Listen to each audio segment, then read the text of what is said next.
Tudo começou quando eu tinha uns 6, 7 anos. E aí durou até os meus 10 ou 11. O meu tio, o irmão da minha mãe, morava com a gente. Morávamos minha mãe, meus irmãos, ele, e meu pai nos abandonou bem antes disso. Minha mãe trabalhava de segunda a segunda para conseguir sustentar a gente, né? E nisso deixava esse tio para cuidar de nós. E era aí que acontecia tudo. Eu não lembro muito bem como é que começou, eu só lembro que acontecia frequentemente. Ele me tocava e me fazia tocar nele, sabe? Ele me mandava fazer sexo oral nele. Era o que mais acontecia. Chegou um momento em que todos os lugares que a gente ia, minha mãe estando lá ou não, ele me mandava fazer isso. Na chácara do meu avô, ele me levava lá para a plantação de laranja que tinha e me fazia fazer sexo oral nele. Na casa da minha bisavó, ele me acordava no meio da noite para fazer a mesma coisa. Eu não tinha coragem de fazer ele parar, eu tinha medo, tinha muito medo. Quando eu tinha uns 8 anos, ele casou. Aí eu pensei que ia parar, né? Mas não parou. Ele se mudou, mas todas as tardes ele ligava no telefone fixo da minha casa para falar comigo. Dizia que sentia minha falta, que sentia falta da minha boca nele, que a mulher dele não fazia igual a mim. Foram anos assim. Até que um dia ele cansou. Acontecimentos mais tarde me fizeram saber por quê, né? Que ele cansou. Passou-se um tempo, eu ainda vivia com medo, eu tinha medo que alguém descobrisse, que minha mãe soubesse. Sempre que ela alterava o humor, eu jurava que era porque ela tinha descoberto. Eu me vestia igual um homem, eu só vivia trancada no meu quarto, eu tinha ódio das pessoas. Até que com uns 15 anos, minha irmã, que tinha uns 11, falou pra minha mãe que ele tinha estuprado ela. Minha mãe morreu por dentro naquele dia. O que aconteceu foi que ela foi na casa dele, o que era normal, brincar com as filhas dele, e aí ele a estuprou. Em mim ele não tinha penetrado, mas nela ele penetrou. Minha mãe foi para a justiça. Todo mundo da família, da parte da minha mãe, parou de falar com elas nesse momento. Ninguém acreditou. Minha avó e meu avô ligaram xingando minha mãe, foi horrível.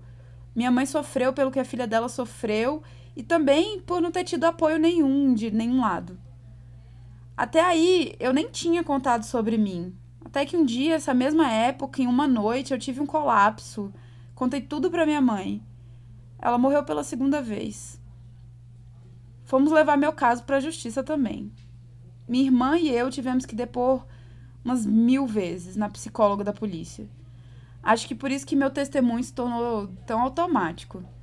Eu tive que recontar diversas vezes. Fizemos teste de virgindade na polícia. Eu ainda tinha o ímen.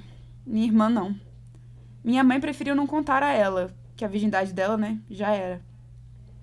Ah, definitivamente, ele tinha parado de abusar de mim porque eu já estava crescendo, ele é um pedófilo. Então ele cansou de mim e foi para a sobrinha mais nova. Eu me sinto muito culpada pelo que aconteceu com a minha irmã. Eu não tive coragem, não tive a coragem que ela teve, eu me calei. Depois de um tempo, teve o julgamento dele, foi horrível. Eles me colocaram em uma sala com a psicóloga, uma câmera e um microfone. Tudo que eu dissesse, meu tio via de outra sala. E minha mãe também. Eu odiei que minha mãe ouvisse aquilo. A dor que ela estava sentindo, meu Deus. E aí eu tive que contar tudo de novo. No meio da audiência, o advogado do meu tio citou outro abuso que eu havia sofrido, dessa vez por um filho adotivo da minha avó. O advogado usou isso como defesa, disse que eu estava confundindo tudo, confundindo meu tio com outro homem, mas eu não estava. O primeiro que fez isso comigo fez 2, 3 vezes. O meu tio fez a minha infância inteira. Mas não quiseram saber disso. A minha irmã também teve que depor, e mesmo ela contando tudo o que aconteceu com ela, simplesmente ignoraram tudo. O processo foi arquivado, todo o nosso trabalho, todas as vezes que tivemos que depor, toda a dor da minha mãe, não deu em nada. Ele tem 2 filhas, e eu tenho muito medo que elas tenham passado por isso. A família, aos poucos, voltou a falar com a minha mãe, mas são todos uns falsos. Todos eles apoiam meu tio. O meu pai, na época, comentou que a culpa era nossa. Foi horrível, horrível. Hoje, eu tenho 21 anos, fui diagnosticada com depressão, ansiedade, síndrome do pânico.